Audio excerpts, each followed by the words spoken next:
So depending on whether you identify as being on the left or on the right, you're going to today probably either regard Donald Trump or Alvin Bragg as a bad man, as a monster. I would like to start the discussion today by talking about a different monster, neither one of those. I'd like to talk about a man named Lavrentiy Beria. And I'm willing to bet that most of you have no idea who that is, but you should. But unfortunately, he's been scrubbed from history for the most part. Lavrentiy Beria was born in 1899 in what is now the modern-day country of Georgia, but it was part of the Russian Empire at that time. And he led a fairly normal life growing up, eventually went on to study to be an architect of all things. But like so many people, especially in today's world, he never actually did the thing that he studied for. Instead, he developed into a power-hungry murderer and terrorist and, according to many accounts, rapist. Lavrentiy Beria joined the Bolshevik Revolution just in time for that bloody October and quickly rose through the ranks. He joined the Cheka and rose through the ranks there, bringing a whole lot of terror and a whole lot of death into, again, what is the modern-day state of Georgia, and eventually caught the eye of a man by the name of Joseph Stalin. Now, Stalin wasn't in power at the time that he and Beria became acquainted, but eventually he was. And long story short, Beria ended up becoming the head of the NKVD and basically became Stalin's murderous right-hand man. Under Beria is where the real reign of terror happened in what became the Soviet Union under Stalin. Beria was involved in the torture and the imprisonment of hundreds of thousands of people. He was the head of finding reasons to get somebody to go away. Many people disappeared under him and under his terror reign. He was the most feared name, some argue even more feared than Stalin himself, in the Soviet Union, because Beria was the man who was getting it done. If you wanted an equivalent, think Adolf Eichmann from Germany during World War II. Eichmann, of course, being the person who headed up the concentration camps and the extermination of the Jews. Beria was along those same lines as far as just terror goes, and maybe even a step further than Eichmann. Beria was also known, some say suspected, but honestly more known through the records of history, for terrorizing the Russian people at night. He would have his henchmen drive him around until he found a pretty girl, and then they would kidnap her, take him back to Beria's residence, at which time he would have his way with that girl. And then, the next morning, the girl was supposedly handed a bouquet of flowers. If she took the bouquet of flowers, it was a sign that what happened the night before was consensual. If she didn't take the flowers, there's some debate as to whether or not what happened at that point. Some claim that that girl's family was then put in the gulag. However, I believe it was the country of Turkey eventually took Beria's residence under their wing to be their embassy, at which time they found the bones of dozens of female bodies out in the garden. So you be the judge of what really happened. But the bottom line is Lavrentiy Beria was a monster who very easily could have become the next leader after Stalin's death if it weren't for the fact that the power struggle between him and Nikita Khrushchev ended up going the way of Khrushchev. A long story as to why that happened for another time, but Khrushchev won out and Beria ended up being executed. Why do I bring up Beria's name in a video that is about Donald Trump and the trial that just happened and the conviction that just happened? I bring it up because Beria is still famous for one thing. And by the way, he was purged from the records of the Soviet Union per the orders of Nikita Khrushchev, which is why most people today don't recognize the name. But he is easily one of the worst people in the history of the Soviet Union, if not the worst. You could argue he was worse than Stalin. But again, why do I bring him up? I bring him up because there's one thing he is remembered for, and that is the phrase, "Show me the man, and I will show you the crime." The exact opposite of the way the American justice system is supposed to work.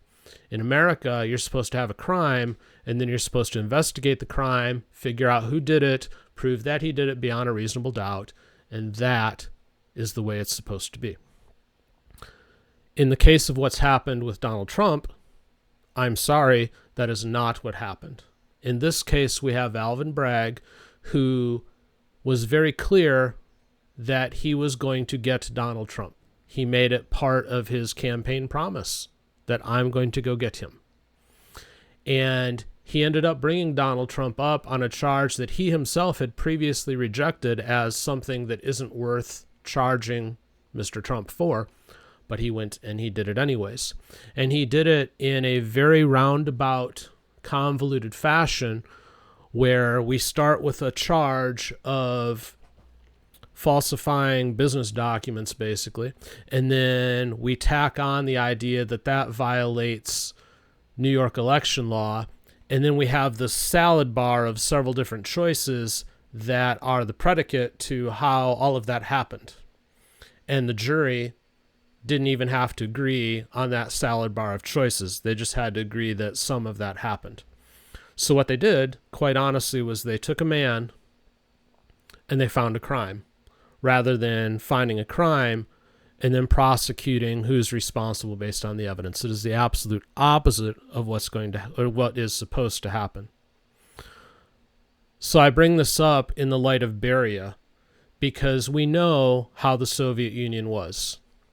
If you want any kind of good information on that, I encourage you to read or listen to the audiobook version of the Gulag Archipelago, where all of this is very much explained by Solzhenitsyn and how the Soviet Union worked. And it's very true, his whole line of "show me the man and I'll show you the crime." It became a situation there where you would take somebody who you wanted to get rid of and then find a way to make it happen. That is exactly what has happened in New York with Donald Trump. It's not a surprise that it happened. I'm not surprised that I'm making this video because we all knew it was coming.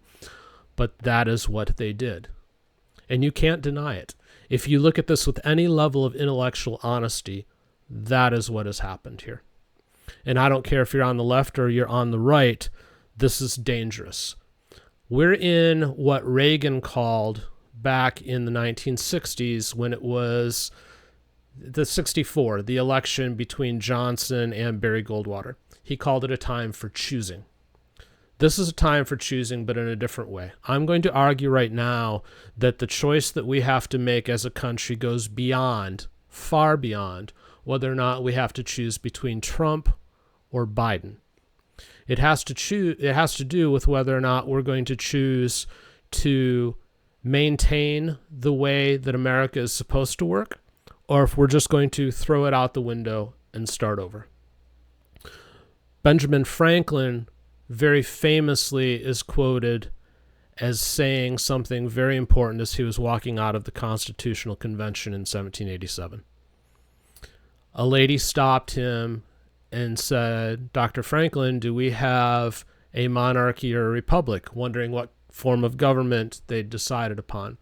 And he said, "A republic if you can keep it." That is what we are facing right now. This goes far beyond whether or not you like or dislike Trump. To be honest with you, I'm not that big of a fan of the man. If we want to talk about body of work, I personally believe that Trump's body of work is better than Biden's body of work, and we can compare the two. But that's a discussion for another video. This goes beyond that, though. This is a matter of whether or not we're going to find it okay that the rule of law has been thrown out and we can just take a man and attach a crime to him. That is Soviet-style behavior that is now here in America. The justice system has been destroyed. Now, the question is whether or not we're going to do anything about it. And that, my friends, is the time for choosing right now. That's what we have to choose. Are we going to be the America that we were meant to be? Are we going to be able to keep that republic, as Ben Franklin warned that we needed to try to do, to try to hold on to it? Or are we going to let it go the way of the Bolshevik Revolution, which ends up in Soviet oppression? That is what we're facing. As Ronald Reagan also said